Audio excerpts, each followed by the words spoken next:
कहानी की शुरुआत में हम स्टैनली नाम के एक बेचारे आदमी को देखते हैं जो अपने ऑफिस की एक लड़की को 2 मूवी की टिकट देता है और कहता है कि बहुत मुश्किल से मिला है ये टिकट, तो कितने बजे तुम्हें पिक करने आऊं। तभी वो धोखेबाज लड़की अपनी रंग बदलती है और स्टैनली से कहती है कि मेरी एक दोस्त मेरे घर आई है और वो इस शो की दीवानी है, तो क्या तुम और एक टिकट का बंदोबस्त कर सकते हो। वो शो हाउसफुल हो चुकी थी, इसीलिए स्टैनली को और टिकट मिलने से रही। जिसके बाद वो लड़की स्टैनली को मस्का मारकर वहाँ से चली जाती है। उसके जाते ही स्टैनली का दोस्त चार्ली उसके पास आकर कहता है, ए दोस्त, इन छमियाओं के पीछे मत घूम, मैं यकीन से कह सकता हूँ कि ये तुझे चूना लगा रही है। तभी वहाँ पर बारिश होना शुरू हो जाता है और वो दोनों देखते हैं कि एक खूबसूरत लड़की भीगते हुए उनके बैंक में आती है। उस लड़की की नखरे को देखकर उन दोनों के आंखें और गोटे बाहर निकल जाता है। चार्ली कहता है कि तू देखता जा, कोई आई है मुझे गले लगाने के लिए, देख इसको मैं कैसे पटाता हूँ। जिसके बाद वो उस लड़की के पास जाता है। लड़की कहती है कि मुझे नया अकाउंट खोलना है, तो कहाँ पर खोल सकती हूँ। नया अकाउंट, आइए आइए अभी अकाउंट खोल देता हूँ। वैसे आप नसीब वाली हो, मैं अभी किसी काम पर जा रहा था पर आप मिल गई हो तो आपका अकाउंट खोल कर ही जाऊंगा। वो लड़की, क्या आप मेरे इस भीगे हुए कपड़े को पहनेंगे, आई मीन पकड़ेंगे। हाँ हाँ क्यों नहीं, आप कुछ भी पकड़ा लीजिए। जिसके बाद वो लड़की उसे छोड़कर स्टैनली को अपनी अकाउंट खोलने के लिए कहती है। स्टैनली कहता है, तो फिर बताइए किस तरह का अकाउंट आपको खोलना है। वेल मैं कुछ भी नहीं जानती, क्यों ना आप ही मुझे बता दे। देखिए ना मेरा, हाँ जी मैं आपका ही देख रहा हूँ। नहीं मैं मुझे देखने के लिए नहीं कह रही हूँ, मैं कितनी भीगी हुई हूँ, मुझे एक टिश्यू दीजिए ना। जिसके बाद स्टैनली उसे पोंछने के लिए एक टिश्यू देता है। वो लड़की स्टैनली की टाई को पकड़कर कहती है कि इस टाई को देखकर मुझे ऐसा लग रहा है जैसे कि आपके साथ मेरा एक अटूट रिश्ता है। जो कहकर वो उसे अपनी बातों में उलझाने लगती है। हम देखते हैं कि उसकी बैग में एक कैमरा लगा हुआ था जिससे वो बैंक की सभी डिटेल्स को किसी को भेज रही थी। दूसरी तरफ हम उसके बॉयफ्रेंड गोल्डी को देखते हैं जो अपने साथियों के साथ ये सब कुछ लाइव टेलीकास्ट देख रहा है। दरअसल उसी ने ही अपनी आइटम को बैंक की सिक्योरिटी गार्ड को चेक करने के लिए वहाँ पर भेजा है। उसका मकसद है बैंक को लूटना, जिसके लिए उसने एक आदमी को भी नौकरी पर रखा है। इधर स्टैनली बैंक से एक गैरेज में जाता है जहाँ पर उसने अपनी कार की मरम्मत करने के लिए दिया है। गैरेज का मिस्त्री, कौन है बिड़ू? वो मैं अपनी कार को लेने के लिए आया था। वो आदमी कहता है, कार तो अभी तक नहीं बना। जिसको सुनकर स्टैनली उसके ऊपर काफी गुस्सा हो जाता है। इसीलिए वो गैरेज मिस्त्री अपने गैरेज से उसे एक चलाने के लिए कार देता है। स्टैनली उस खटारा कार को लेकर एक क्लब में पहुंचता है जहाँ पर हर 10 कदम चलने पर वो कार हिचकी ले रहा था। इसीलिए स्टैनली को धक्का देकर उस कार को स्टार्ट करना पड़ता है। स्टैनली वहाँ पर अपने दोस्त चार्ली से मिलता है जो कुछ लड़कियों के साथ स्टैनली से मिलता है। जिसके बाद वो अपने एक दोस्त को बुलाकर उसे कुछ पैसे देता है जिससे वो उन सभी को अंदर जाने देता है, लेकिन स्टैनली पीछे ही रह जाता है। हालांकि वो अंदर जाने की भी कोशिश करता है लेकिन वो लोग उसकी बातों को ना सुनकर उसे बाहर फेंक देते हैं। वो देखता है कि उसके कपड़े में गधे का मूत लगा हुआ था जिसको वो साफ करने लगता है। तभी वहाँ से होकर एक कार गुजरता है जिससे गटर का पानी भी उसके कपड़े में लग जाता है। दूसरी तरफ तब तक उस क्लब में छमिया बेगम भी आ चुकी थी और वो स्टैनली को इस हालत में देख लेती है। जिसके बाद स्टैनली उस खटारा कार में हिचकी ले लेकर एक ब्रिज के पास पहुंचता है। उदास होकर जब वो वहाँ पर खड़ा हुआ था तभी वो नदी में एक लाश को बहते हुए देख पाता है। वो उसकी मदद करने के लिए उसके पास जाता है लेकिन वहाँ पर पहुंचकर वो देखता है कि वो कोई लाश नहीं बल्कि एक कचरा था। उसे वहाँ पर एक मास्क भी मिलता है जो कि काफी चमकीला था। तभी वहाँ पर पुलिस भी पहुंच जाते हैं और सोचते हैं कि स्टैनली शायद आत्महत्या कर रहा है, इसीलिए वो लोग उसे वहाँ से भगा देते हैं। स्टैनली उस मास्क को लेकर अपने घर पहुंचता है जहाँ पर घर की मालकिन उसे इतनी रात को घर आने के लिए उसके ऊपर चिल्लाती है। जिसके बाद स्टैनली अपने रूम पहुंचता है और उसका पालतू कुत्ता मिलो उसकी गोद में आकर उछलने लगता है। थोड़ी देर बाद स्टैनली उस मास्क को पहनता है लेकिन तभी वो मास्क उसके मुंह में चिपक जाता है और वो बवंडर की तरह घूमने लगता है। उधर उसका कुत्ता मिलो ये सब कुछ देखकर समझ जाता है कि उसका मालिक पागल हो चुका है। हम देखते हैं कि घर को तहस नहस करने के बाद स्टैनली सफेद चमगादड़ से एक हरे मेंढक में बदल जाता है और फिर वो पार्टी करने के लिए एक नाइट क्लब जाने लगता है। घर की मालकिन के दरवाजे में लिखा हुआ था कि यहाँ पर शोर शराबा करना मना है, इसीलिए वो चुपचाप वहाँ से जाने लगता है। पर तभी उसके पॉकेट से उसका अलार्म लगा हुआ घड़ी गिर जाता है जिसको बंद करने के लिए वो अपने पॉकेट से एक बड़ा सा हथौड़ा निकालता है और उस घड़ी के साथ साथ घर को भी तोड़फोड़ करने लगता है। तभी घर की मालकिन गधे की टट्टी मुंह पर थोपकर बाहर निकलती है जिसको देखकर स्टैनली की आंख बाहर निकल जाता है और वो गोल गोल घूमने लगता है। मालकिन एक शॉटगन निकालकर उसके ऊपर धड़ाधड़ गोलियां चलाने लगती है जिस वजह से वो उछल उछल कर खिड़की से होकर बाहर रास्ते में जाकर मुंह के बल गिरता है और चिपक जाता है। वो किसी तरीके से उठकर खड़ा होता है और तभी वहाँ से होकर एक कार गुजरता है जो उसके सामने जाकर जोर जोर से हॉर्न बजाने लगता है। तभी स्टैनली एक छोटा सा हॉर्न निकालता है जिसकी आवाज को सुनकर उस ड्राइवर की कान के पर्दे फट जाते हैं और उसके ऊपर से लेकर नीचे तक सभी बाल खड़े हो जाते हैं। इसके बाद स्टैनली वहाँ से निकलने लगता है। रास्ते में कुछ आतंकवादी उससे पूछता है, अरे हरा मेंढक टाइम कितना हुआ है। स्टैनली टाइम बताने के लिए ही मैं तो यहाँ पर आया हूँ बच्चों। जिसके बाद वो उसे अपनी घड़ी दिखाता है और उस आतंकवादी की बनियान को उसके सर पर लपेट कर वहाँ से भागने लगता है। आगे जाकर वो सभी आतंकवादी उसे पकड़ लेते हैं, जिसके बाद वो अपने आटो झाटो से मशीन गन निकालकर उन सभी को भगा देता है। वो कहता है कि ये तो कमाल हो गया, अब इस ताकत से मैं बनूंगा इस देश का सुपर हीरो, मासूमों को बचाऊंगा, दुश्मनों से लड़ूंगा और दुनिया भर में शांति और अमन लाऊंगा। जिसके बाद अगली सुबह स्टैनली जब नींद से उठता है तभी वो भूल जाता है कि उसने पिछली रात क्या क्या कांड किया था। इसी बीच वहाँ पर सीआईडी ऑफिसर दया आता है और कहता है कि कुछ तो गड़बड़ है स्टैनली। कल रात घर की मालकिन सबिता भाभी जब अपने मुंह में गधे की टट्टी लगाकर सो रही थी तभी एक हरे आदमी ने उनके ऊपर हमला किया, क्या तुम उसके बारे में कुछ जानते हो। स्टैनली कहता है कि देखिए मुझे सुनने में कुछ प्रॉब्लम है और मुझे कभी कभी सुनाई नहीं देता। सच कह रहे हो क्या? है। जिसके बाद सीआईडी ऑफिसर दया वहाँ से चला जाता है। उसे अपने ऑफिस जाने में काफी देर हो रहा था, इसलिए वो जल्दी से तैयार होकर अपने ऑफिस के लिए निकलने लगता है। तभी वो उस मास्क को देखकर उसे खिड़की से बाहर फेंक देता है, लेकिन हम देखते हैं कि उसके जाते ही वो मास्क फिर से उसके घर में वापस आ जाता है। इसके बाद हम उसी आतंकवादी को देखते हैं जिसके पिछवाड़े में अगली रात स्टैनली ने साइलेंसर घुसा दिया था, जिसकी ट्रीटमेंट करवाने के लिए उसे हॉस्पिटल लेकर जाया जाता है। इधर तब तक वहाँ पर जी न्यूज और न्यूज नेशन की टीम भी पहुँच जाती है। मैरी ब्लाउज नाम की एक लड़की कहती है कि मैं न्यूज नेशन के टीम से यहाँ पर आई हूँ और आप बता सकते हो कि यहाँ पर क्या हुआ था, जिसमें सीआईडी ऑफिसर दया उसे कुछ भी जवाब नहीं देता। इधर स्टैनली जब अपने ऑफिस पहुँचता है तभी उसका बॉस उसके ऊपर भड़क जाता है और कहता है कि अब अगर तुम्हें लड़कियों की नंगी तस्वीर देखने से फुर्सत मिले तो यहाँ पर कुछ काम भी कर लेना। जिसके बाद स्टैनली जब चार्ली के साथ बैठा हुआ था तभी वहाँ पर वो न्यूज रिपोर्टर मैरी ब्लाउज आती है।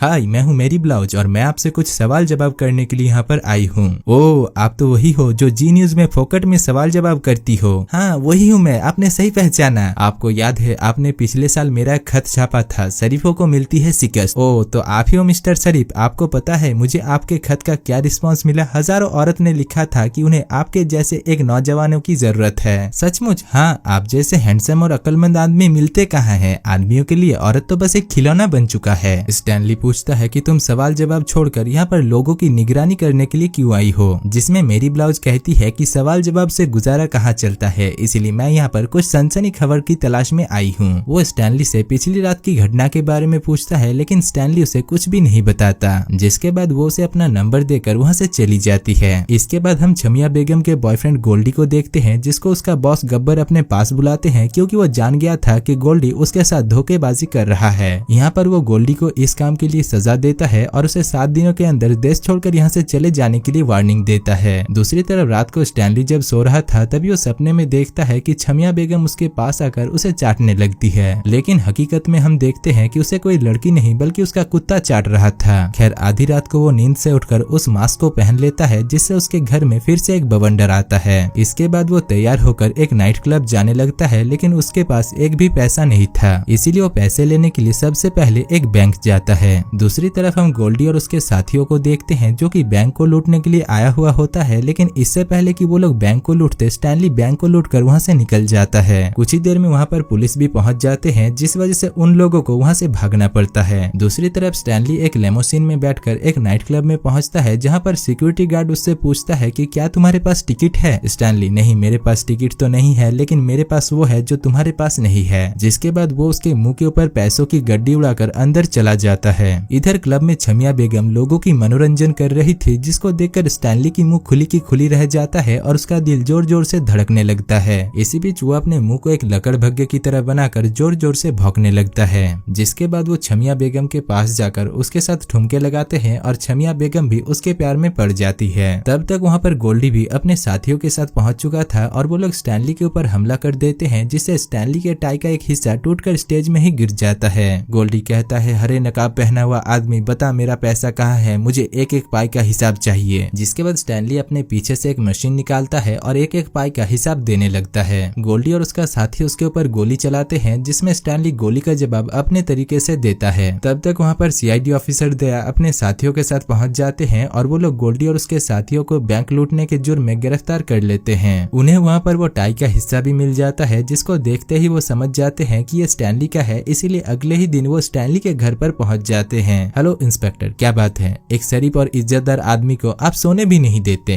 जिसके बाद वो ऑफिसर उससे उस टाई के बारे में पूछते हैं। स्टैनली कहता है कि वो पजामा तो मेरा चोरी हो गया था। चोरी हो गया था? वो भी पजामा? हाँ, अरे देखिए ना इंस्पेक्टर, इस शहर का क्या हाल हो चुका है। जब यहाँ पर किसी का पजामा ही सुरक्षित नहीं है तो आदमियों का क्या हाल है। दूसरी तरफ हम गोल्डी को देखते हैं जो कहता है कि जो उस हरे आदमी को पकड़ कर लाएगा मैं उसे $50,000 दूंगा। जिसके बाद वो सभी आदमी उसे पकड़ने के लिए निकल जाते हैं। इधर स्टैनली गिरते पड़ते जब बैंक पहुंचता है तभी उसका बॉस फिर से उसके ऊपर भड़कने लगता है क्योंकि वो आज भी लेट आया है। खामोश बंदर की औलाद, तू बैंक का मालिक का औलाद हो सकता है लेकिन मेरा बाप बनने की कोशिश मत कर। अब इतनी जोर से बात करने के लिए उसे नौकरी से निकाल दिया जाता है। तभी वहाँ पर छमिया बेगम आती है और वो स्टैनली से कहती है कि कल मुझे उस हरे आदमी ने चुम्मा दिया और मैं उसके प्यार में पड़ गई हूँ। अरे वो तो मेरा लंगोटिया दोस्त है, क्या तुम उसके साथ मिलना चाहोगे? हाँ ठीक है, आज शाम को धोखाधड़ी पार्क में तुम उसका इंतजार करना। हम देखते हैं रात को स्टैनली उस पार्क में पहुंचता है जहां पर उसके पीछे पीछे सीआईडी ऑफिसर दया भी वहां पर पहुंच जाते हैं। थोड़ी देर बाद छमिया बेगम वहां पर आती है और कहती है कि वैसे तो मैं ऐसी जगह पर कम ही आती हूँ, कोई अगर मुझे देख ले तो भीड़ का जमावड़ा हो जाता है, इसलिए मैं ज्यादातर ओयो में ही जाती हूँ। तभी स्टैनली उठकर वहाँ से चला जाता है और वो मास्क पहनकर बवंडर के साथ वहाँ पर वापस आता है।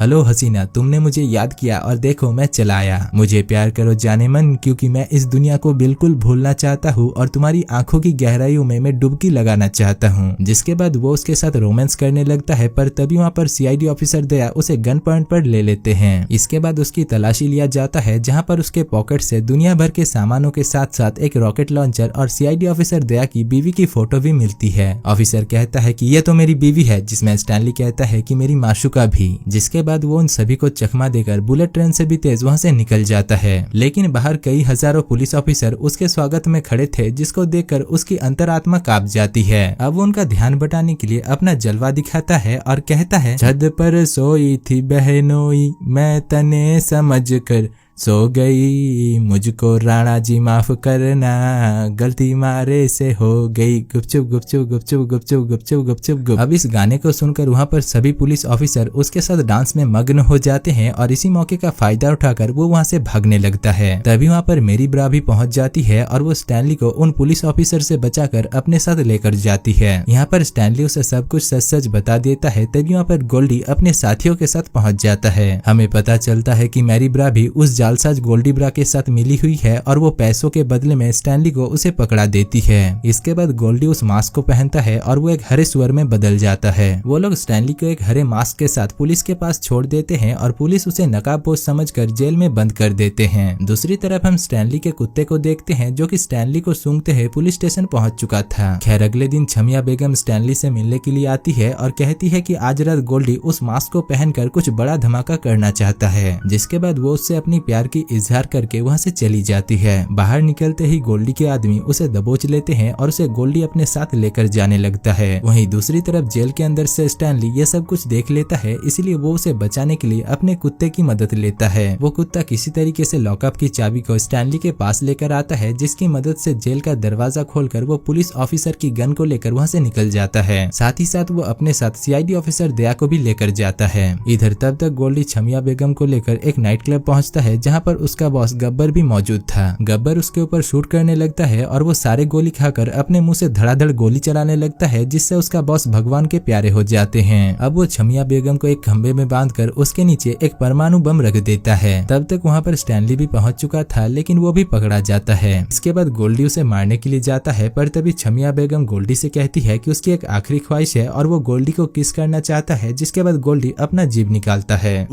छी साला, ये कौन जानवर का जीभ है? जिसको देखकर छमिया बेगम उसे मास्क उतारने के लिए कहती है और उस मास्क को उतारते ही वो लात मारकर उस मास्क को दूर फेंक देती है। हम देखते हैं कि उस मास्क को पकड़ने के लिए बहुत सारे निकम्मे लोग छलांग लगाते हैं, लेकिन आखिर में उसे स्टैनली का कुत्ता मेलो पकड़ लेता है। इसी दौरान मेलो उस मास्क को पहन लेता है और उसे भी एक बवंडर आता है। जिसके बाद हम देखते हैं कि वो एक बुलडॉग में बदल जाता है और वो टांग उठाकर गोल्डी के साथियों के ऊपर मुँह देता है। तभी स्टैनली अपने कुत्ते के पास से उस मास्क को लेकर खुद पहन लेता है और वो फिर से एक नकाबपोश में बदल जाता है। अब स्टैनली अपने पीछे से कई दर्जन रॉकेट लॉन्चर और आरपीजी निकालता है, जिसको देखते ही गोल्डी और उसके साथी वहां से भागने लगते हैं। इधर तब तक वो परमाणु बम फटने वाला था, इसलिए स्टैनली वहां पर आकर उस बम को निकल जाता है और वो बम उसके पेट में जाकर फटता है, लेकिन इससे उसे कोई भी फर्क नहीं पड़ता। इसके बाद वो वहां पर एक फ्लश बनाता है और उसको खींचते ही गोल्डी फ्लश होकर गटर में चला जाता है। इसके बाद वो अपनी मास्क को उतारकर छमिया बेगम को किस करने के लिए जा ही रहा था कि तभी वहां पर पुलिस ऑफिसर आ जाते हैं और वो लोग गोल्डी और उसके साथियों को गुनहगार मानकर उन्हें अरेस्ट कर लेते हैं। अगले ही दिन स्टैनली अपने दोस्त चार्ली और छमिया बेगम के साथ एक नदी के पास जाता है, जहाँ पर छमिया बेगम उस मास्क को नीचे पानी में फेंक देती है। लेकिन हम देखते हैं स्टैनली का दोस्त चार्ली उस मास्क को लेने के लिए जाता है, पर इससे पहले कि वो उस मास्क को लेता, मेलो वहाँ पर आकर उस मास्क को लेकर वहाँ से चला जाता है। और दोस्तों, इसी के साथ ही इस मूवी की कहानी खत्म हो जाती है।